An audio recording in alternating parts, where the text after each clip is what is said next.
Kun sagalee qeerroo bilisummaa Oromooti.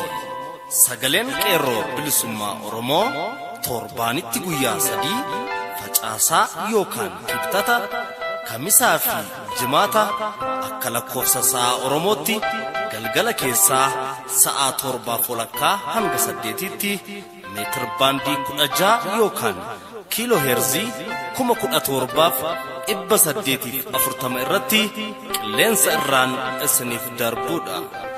Kun sagalee qeerroo bilisummaa Oromooti.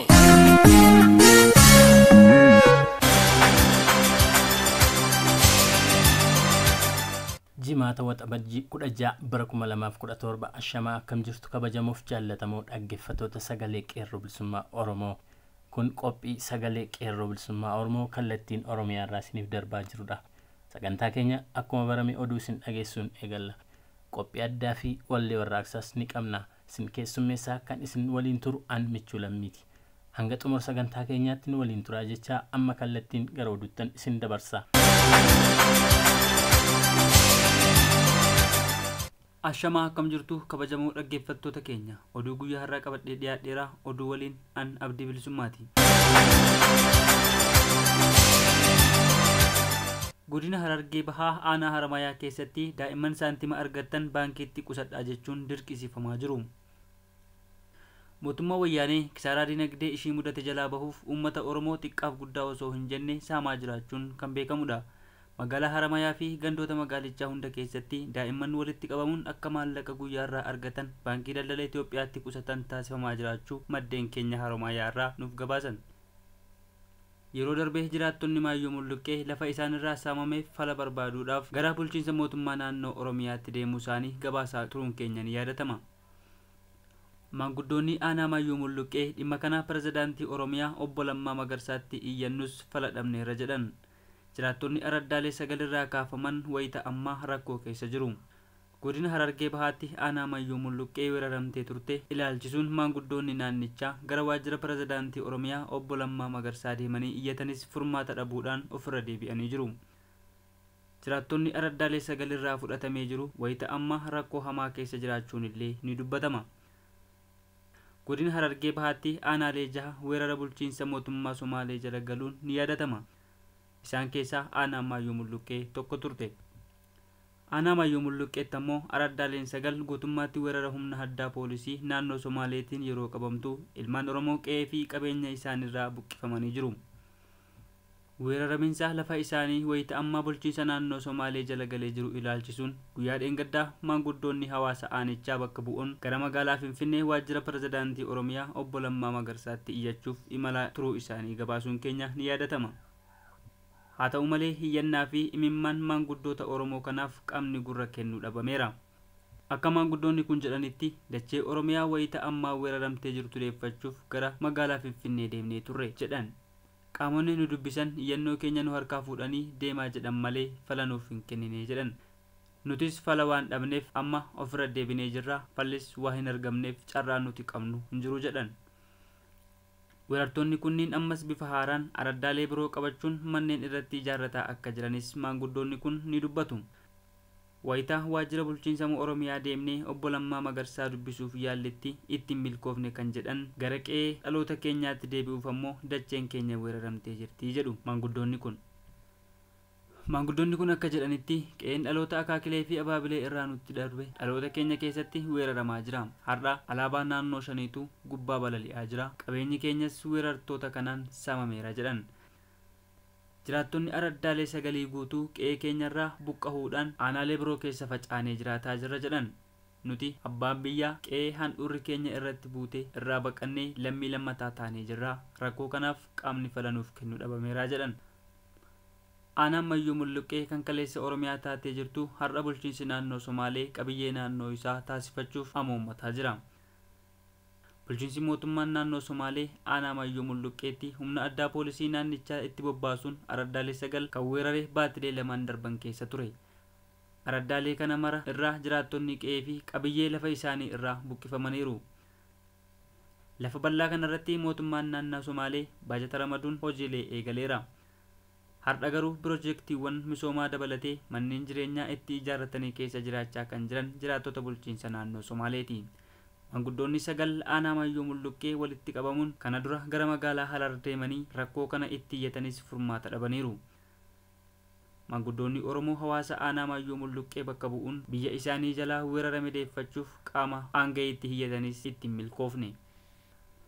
Oduu biraan barattoonni manneen barumsaa magaalaa Amboo hedduun doorsisa loltoota agaaziif jecha adeemsa baruuf barsiisuu dhaabuuf dirqaman. Loltoonni agaazii torban darbirraa eegaluun manneen barumsaa fi magaalaa Amboo akkuma marsaniitti jiru. Xumura qormaata biyyoolessaa kutaa 12ffaa torban darbee magaalaa Ambootti gaggeeffamee ture irratti mormii dhalateen haga ammaatti magaalattiin raafama guddaa keessatti argamti. Mormii karaa nagaan barattoonni gaggeessaniif ammoo deebiin loltoota wayyaanee rasaasa ta'ee jira. Ajjechaanis itti fufeera. Barattoonni 2 tibba kana reebicha loltoota agaaziitiin akka ajjeefamanis gabaasaa turuun keenya ni yaadatama.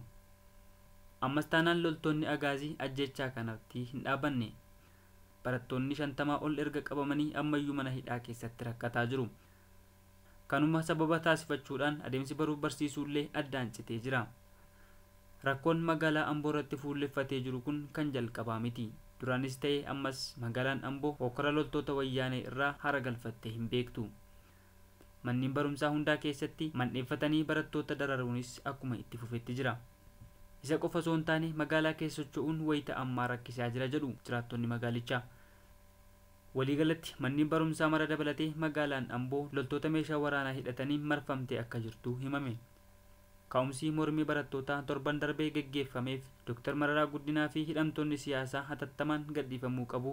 Labsiin yeroo muddamaa ajjechaan itti gaggeeffamaa jiru dhaabbachuu qaba jechuun mormii dhalateen kan lubbuun barattoota 2 itti darbe.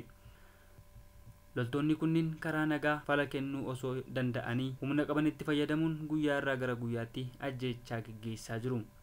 Hidhaanis itti fufeera jedha maddi oduu qeerroo. Guutummaatti magaalaan Amboo xiyyeeffannaa hamaa jala galtee akka jirtu dubbatu. Akka odeessi qeerroo magaalaa Amboo irraa nu qaqqabee ifoomsutti ijoon mormii barattootaa magaalaa Amboo waan 3 akka ta'es beekame. Inni dura loltoota agaaziin ajjeefamaa hin barannu qabsoon ilmaan Oromoo haga bilisummaatti itti fufuu qaba.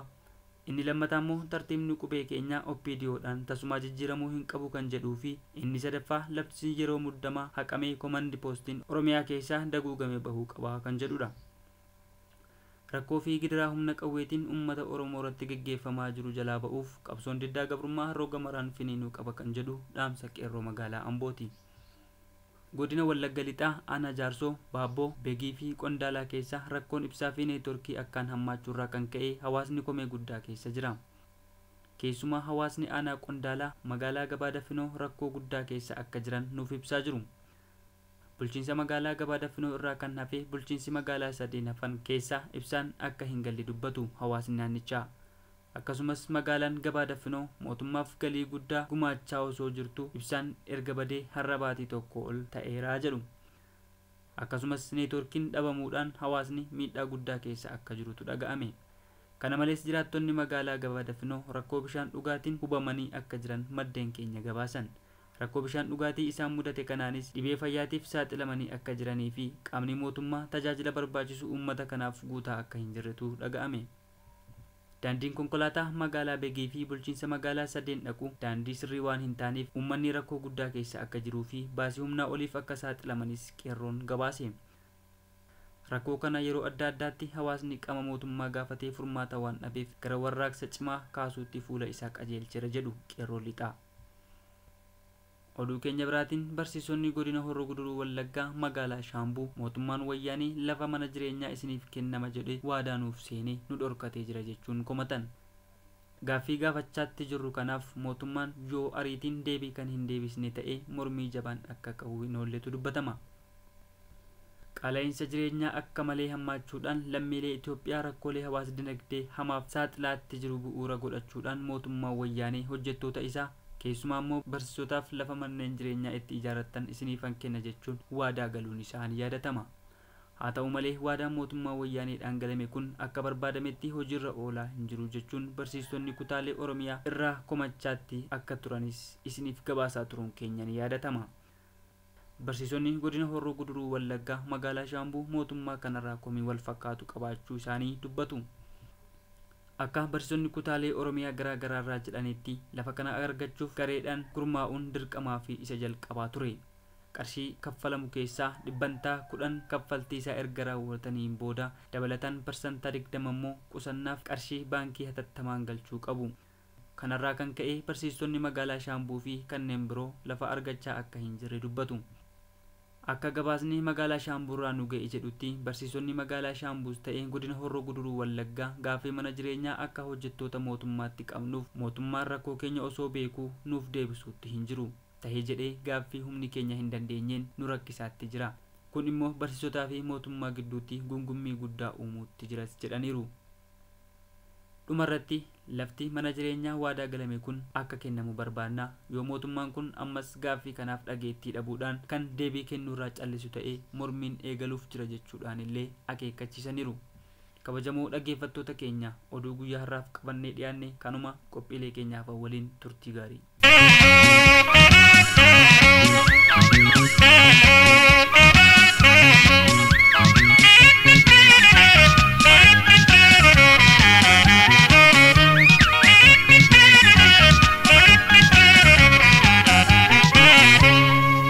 Kan dhaggeeffataa jirtan qophii sagalee qeerroo bilisummaa Oromoo meetir baandii 16 yookiin kiiloo heerzii 17,840 irratti isiniif darbaa jirudha.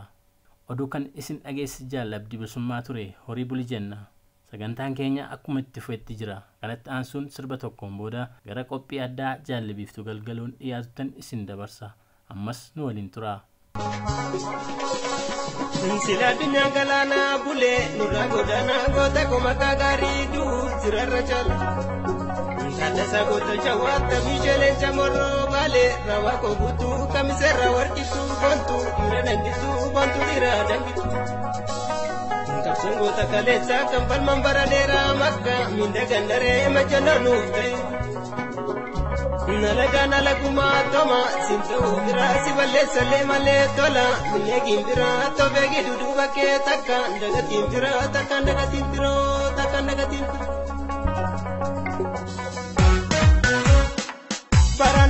Baranogo nini ada urani go nisinyaka Baranogo nini ada dari go so nisinyaka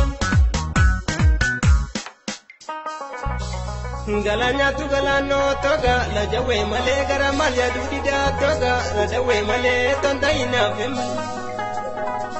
Tukatani lalani tomia elam batu wanta gara ya dani isbarro darbe dubatu barro darbe dubatu Naka hinir batare bela yenya de male tona darbe bismiti beka ndira de male barane ga de male Nabuta galani le joda galarasa mamna ubagarani talos baka tubasa Ngara sudah chanta ula pagoda birati lami ko sababona somne le dukanta rabbi buddha birati rabbi kita birati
Jalabultii kufaatii dargiitti TPLF tarsiimoo qabsoolee leellestummaa warraaqsa Albaaniyaa gara ayidooloojii sirna gabaa bilisaatti jijjiiran.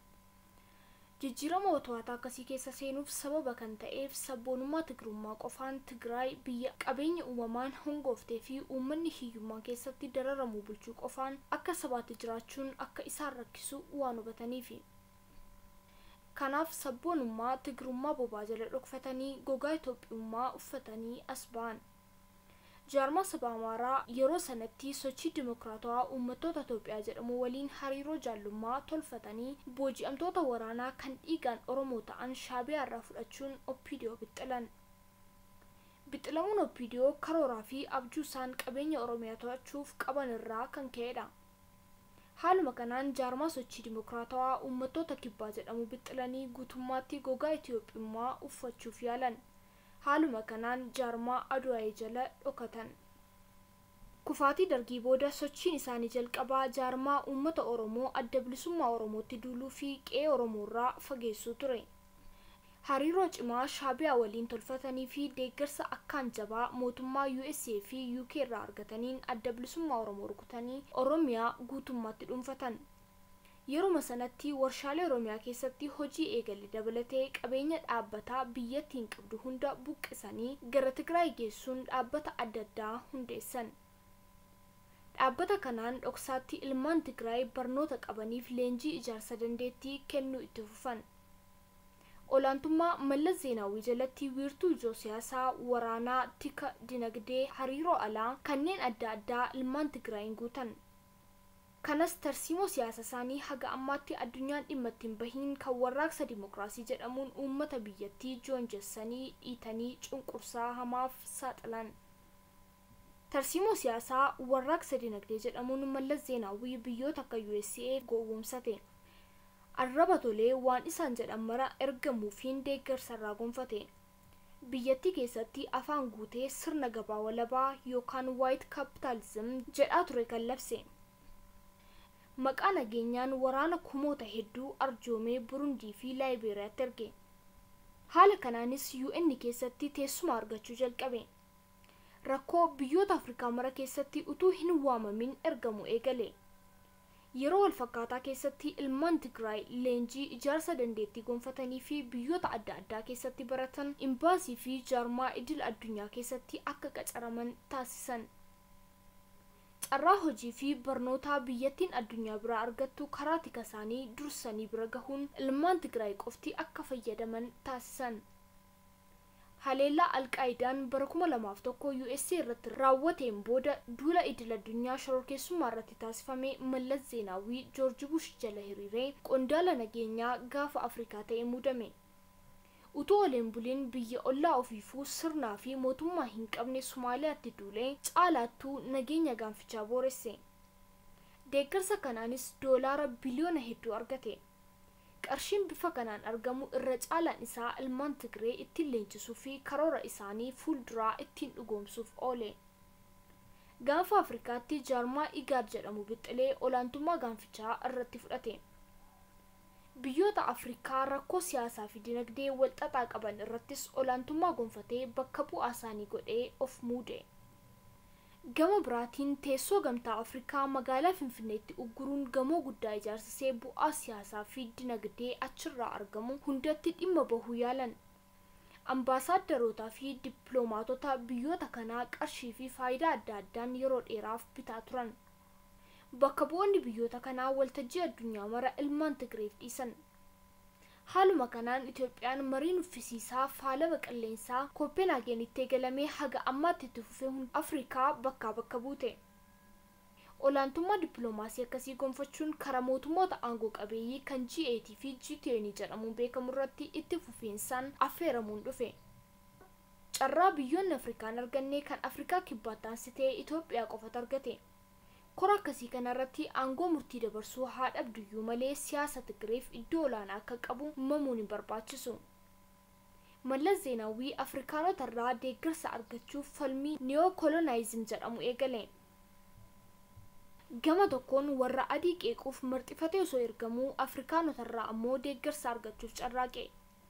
carraaqii kanaanis biyyoota ilaalcha pan afrikaanizim qaban irraa deeggarsa cimaa argachuun isaan oolle. Bakka waamamettis ta'ee bakka hin waamamnetti argamuun Itoophiyaa kunii fi adeemsa keessa dhageetti argachuun kun Afrikaanota sirna kolonii irraa haga har'aatti hin bayyanannee fi biyyoota Kaaribiyaan biratti fudhatama isaa argachiise. Haa ta'utii Tigroonni biyya Eeshiyaa fi giddugaleessa bahaas mufachiisuu hin barbaanne. Kanaaf ammoo hariiroo isaan Chaayinaa, Hindii, Israa'elii fi biyyoota Arabaa waliin tolfatan marti ragaadha. Yeroo dhiyootii as Chaayinaa gammachiisanii irraa fayyadamuuf tarsiimoo siyaasa isaanii sirna gabaa bilisaarraa gara dimokiraasii guddinaa yookaan developmental dimokiraasiitti akka jijjiiran beekamaadha. Itoophiyaan gara Chaayinaatti rigachuu fi boolla tokkotti fincaa'uu eegaluun hirkattummaa USA irraa walaboomuu ishee mul'isa jechuun abdatamee ture. Garuu dhugaan jiru hariiroo USA fi Itoophiyaa cimeetti fufe. Bara 2015 yeroo jalqabaaf pireezidaantiin Ameerikaa akka Itoophiyaa daawwate Barack Obaamaan sirni TPLF dimokiraataa ta'uu ifatti lallabe. Kunis dhimma mirga uummataa caalaa dhimma nageenyaa bakka olaanaa qabaachuurraa kan ka'e nutti himan. Wagguma kana keessaa Itoophiyaan biyyoota 15 UN Security Council keessatti biyya jijjiiramaa taatee filatamte.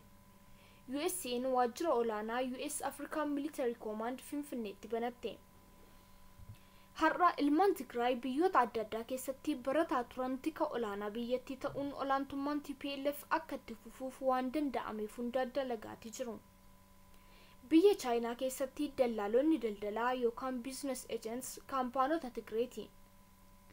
Ejentoonni kun meeshaa biyyattii seenuu fi bahu hunda import export goods olaantummaan to'atu. Karaa kamiinuu carraa biyyattiin qabdu mara ilmaan isaanii fayyadamaa goosisuu irratti hojjetu. Hirmaannaa akkasii caalaatti cimsuuf dhalattoonni Tigraay maqaa uummata Eertiraatiin biyyoota Awurooppaa fi Ameerikaa keessatti yeroo dheeraa hirkattummaa siyaasaa argataa turan. Dhiyeenya kana Tedros Adhanom daayirektara olaanaa WHO fayyaa ta'ee filamuun akeeka Tigrootaa galmaan ga'e. Waltajjii kanatti filamuuf Tigroonni waggaa 26 darban halkaniif guyyaa hojjetaniiru. Ilaalcha siyaasaa fi faayidaa biraan osoo waliin qoodiin duula kana injifannoon xumuran. Paartiin Areenaa Tigraay jedhamuu fi waggaa dheeraa faallaa TPLF firiirellee osoo hin hafin Tedros Adhanom deeggaranii injifannoon galan. Sichistaanaan injifannoo akkasii akka sabaatti galmeessisuuf waan rafan hin fakkaatan. Maalirraa baranna? Tigroonni siyaasa kashlabbummaa fi xawalwaallummaa karooraan irra deeman. Karoorri waggaa dheeraa akkasii kun qorannoo fi hordoffii addaa kan irratti hojjetame malee halkan tokkotti kan dhufe miti. UN keessatti qondaala beekamaa tokko ta'anii hiree uummata addunyaa irratti murteessuu argachuu isaaniif waan hundaan injifataniiru. Biyyoota humna qabaniif gugguufanii ergaman, isaan kaan maallaqaan bitatan, garii arraba tolanii gowwoomsan. Kanas ta'e sanas karoorri isaanii galma ga'eeraaf. Hunda caalaa immoo olaantummaa Tigree fi irree jabaa ijaarratan. Tokkummaa Tigrummaa. Tokkummaan Tigrummaa har'a mul'atte kun kan kaleessa gaafa deeggarsa warraaqsa Albaaniyaa dhiisan bobaa jalatti deebifatan gadi baasanidha. Akka sabaatti dhimma akkasii irratti waliigaltee irra ga'uu fi waggaa dheeraa booda milkoomuun akkasii waan baratame miti. Kanarraa Oromoon waa barachuu qaba. Har'as Oromoo kaayyoo jabaa fi akeeka waggaa dheeraa booda itti milkoomuuf hiriiruu qaba. Oromoo yoo wal ijaaree fi akka sabaatti ijaarmamee humna guddaa Afrikaa miti addunyaa irratti injifannoo gurguddaa galmeessisuu danda'u akka ta'e hubatamuun irratti hojjechuu feessa. Garaagarummaan siyaasaa akka jirutti ta'ee aadaan biyya keenya waliin bilisoomsuuf waliin hojjechuu nu keessatti dagaaguu qaba. Sabboonummaa Oromummaa qofa irratti walii galuun Oromoof baay'ee murteessaadha. Akka sabaatti waliin injifachuu fi yoo kufnes akka sabaatti gaafatamummaa fudhachuu danda'u qabna. Aadaan injifannoo argamtu wal saamuu, kufaatii dhuftu walitti maxxansuu fi murna murnaa wal qooduu Oromoo akka sabaatti akka laga hin ceesifne hubatamuu qaba. Qoodamuu fi goolamuu mooraa qabsoo Oromoof hundumti keenya akka sabaatti itti gaafatamummaa fudhachuu sichis falmii mirgaa fi bilisummaa adeemsifnu kamuu keessatti akka sabaatti ijaaramuu sadarkaa sabaatti yaaduu jabaachuu qabna. Naamusni akeeka waloof bitamuu kaayyoo biyyaaf cichoomuu fi olaantummaa Oromoof wareegamuu baay'ee nu barbaachisa. kun ta'uu hanqatee murnaan bixxilamaa tokko kaan irratti ka'aa wal dhiitaa wal diigaa deemuun Oromoo akka cabsuu fi akka salphisu nama shakkisiisu. Haala kanaanis bilisummaa waaraa argamsiisuun hin danda'amu. Waliin haa kaanu, waliin haa duunu, waliin haa milkoofnu, yoo hanqannee waliin haa kufnu. Injifannoo uummata Oromoof Gadaan Gadaa bilisummaati. Barreessaan barruu kanaa Lammii Beenyaa Turee qalamni keen gu'iin horii bulittiin jenna.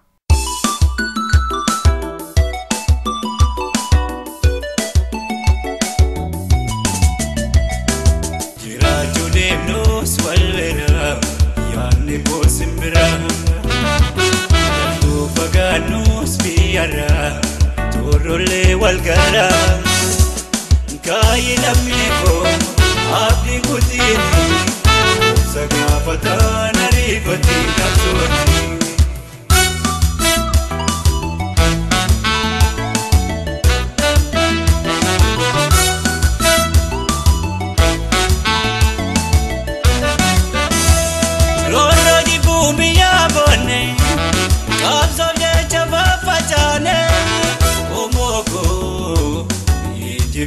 Galu toko jane, galu firane. Loro di bumi ya bane, kapso de chaba pachane. Omoko, inji fane galu toko jane, galu firane.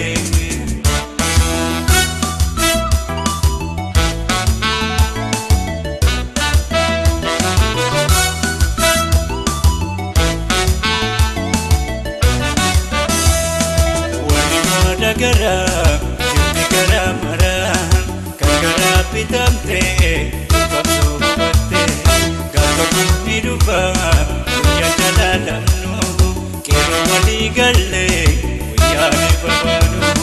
Kai mateessa, araada yeroosa. Kai mateessa, yeroo wal gurmeessa.